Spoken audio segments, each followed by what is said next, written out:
her voice soft yet heavy with a silent promise. Her gaze was fixed on him, as if every word was a sharp blade, slicing through the defenses he had tried to build. "You can't escape, can you? Not from me. Not from us." John tried to look away, but his eyes, as if possessed by a force beyond his understanding, kept returning to her, more fixed, more trapped. The woman before him was no longer just Olivia's sister, she was something much more dangerous, something he couldn't identify but felt deep within his being. Every movement she made seemed to hypnotize him, and he knew he couldn't turn back. I don't know what you want from me," he murmured, his voice barely audible, as if he were trying to convince himself that he still had control over the situation. Lily drew closer, her eyes boring into his with unsettling intensity. She stopped mere inches away, the heat of her body filling the space between them, making the air even denser, charged with something he couldn't name, but that made his heart race. "I want what you deny yourself, John," she whispered. "The same thing you've been trying to ignore all these nights. What you feel. What you desire." Those words sounded like a curse in his mind.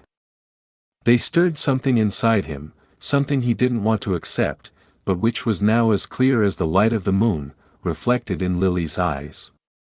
He felt his body weaken, the temptation overtaking every thought, every breath. What had once seemed like a confused desire was now turning into an overwhelming need, something he could no longer contain. "No. I can't do this," he tried to say, but the doubt in his voice betrayed him. Lily smiled, and that smile was the final push he needed. Something inside John shattered. What was left of his morality, of his loyalty, broke at that moment, like glass cracking under pressure. He was lost. And, no matter how much he knew this could destroy his life, his marriage, he couldn't control himself anymore. "I know," Lily said, as though she had read his mind. "You'll regret this, John. But it'll be too late." Her words echoed in his mind, like a warning or a promise, as their fate approached irreversibly. John was at a breaking point, and he knew that with the next step, nothing would ever be the same. But something inside him pushed him forward, like an invisible, irresistible force. He didn't know where it would lead them, but there was no turning back. The house, which once seemed so quiet, now seemed alive, pulsing with the presence of that single decision. He had given in. And something deep within him knew there would be no going back. Lily watched him with an almost indulgent look, as if she were watching something inevitable. "You knew this would happen, John. You came to me. I just gave you what you wanted." Her voice, soft and enveloping, seemed to poison each word. She didn't seem to have any remorse, and that unsettled him even more. He moved away, trying to gather the fragments of his rationality, but everything seemed to crumble. How could he have let this happen? How could he let loneliness and desire guide him down such a dark path? He felt a lump in his throat but found no words. Nothing seemed enough to explain the hole in his chest. Lily approached again, with that unsettling calm. "Don't torture yourself, John. What we did was inevitable. We all have our moments of weakness." She stopped in front of him, her penetrating gaze almost challenging. "Now, what will you do? Will you tell Olivia? Will you risk everything, or will you keep playing this game of hide and seek?" Her words fell on him like a sentence. The choice was before him, but he didn't know what to choose. He knew that, at some point, he would have to face the truth. But the more he thought, the more everything became complicated. Guilt gnawed at him, but the temptation to continue, to give in to that forbidden feeling once more, was there, whispering in his mind. I don't know," he murmured, his voice breaking under the weight of confusion. "I don't know what to do now." Lily took another step closer, her smile soft, but laden with something he couldn't identify. You don't have to know. I'm here, John. I'll always be here. And when she touched him again, the simple gesture seemed to ignite something within him, something dangerous. Her touch, her voice, her gaze, all blended into a whirlwind he no longer knew how to control. The line between right and wrong no longer seemed to exist.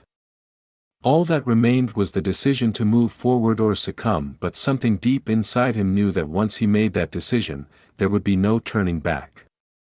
The truth was there, right in front of him, but he didn't want to see it. He didn't want to look at the abyss he was about to fall into, but he knew it might already be too late to go back, and with that doubt, their future, and Olivia's, seemed to vanish into a labyrinth of impossible choices. The silence between them became an unbearable weight. Every step Lily took inside the house seemed to echo like a reminder of the abyss between them, a crack he didn't know how to fix. John tried to stay busy, but even the sounds from the garage, which once offered him some solace, now felt like torture, reminding him of the life he had destroyed.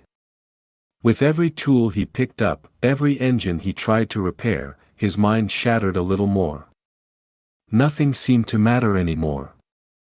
Nothing seemed enough to erase the bitter taste of betrayal that hung in the air. That night, while the clock on the wall ticked with a steady rhythm, John found himself in the living room once again, facing Olivia's absence, his soul lost in a sea of regret. He knew he couldn't keep running from the truth. But even when the pain was almost physical, he didn't know how to face Olivia's gaze, the pain in her eyes that seemed to pierce his soul. The house was dark, the air thick with the tension he had created. It was then that he heard her footsteps. Olivia appeared in the doorway, her face pale, her eyes fixed on him with an expression he couldn't decipher. She didn't speak right away, just watched him, as if measuring the weight of the pain he carried. The silence between them stretched on, a thick curtain of fear and regret. She finally broke the silence. "John." Her voice was calm, almost cold, but there was a deep sadness in it, a melancholy that cut deeper than any scream. "I don't know what to do with this. I don't know if I can stay by your side, knowing what you've done. I don't know who you are anymore." Those words sank into John like a sharp blade. He wanted to scream, wanted to beg her to see, to understand the torment in his heart. But the words failed him. He knew nothing he said could make a difference. Olivia took a step forward but didn't touch him. She kept her distance, an invisible but very real barrier that he couldn't break. "I thought I knew who you were. I thought you were strong enough to resist the world's temptations. But now I see that you're not. And that destroys me." The pain she expressed seemed to crush him. John, with his voice faltering, tried to say something, anything. "Olivia, please. I love you. I regret this more than you can imagine. I don't know how to fix this, but I can't lose you." She looked at him, her eyes a reflection of frustration, sadness, and perhaps a little disdain. "I don't know if I can trust you again, John. I don't know if I can look at you without seeing what you've done." Those words fell on him like a definitive sentence. He knew he had crossed a line with no return. Olivia turned away, her body stiff, and before leaving the room, she spoke without looking back. "I need space. I don't know what will happen now, but don't expect me to be here waiting for you. It's over." She disappeared into the darkness of the hallway, and John stood there, the weight of her words echoing in his ears. The house now felt empty, emptier than ever, and the loneliness that consumed him seemed to swallow everything around him. There were no more promises to make, just the echo of loss, dragging itself through the rooms like a shadow he would never escape. Hours dragged on. John didn't know how much time had passed, but the emptiness felt insurmountable. The only thing he knew for certain was that his life, as he knew it, was over. And the worst part was that he knew he was the only one to blame for it.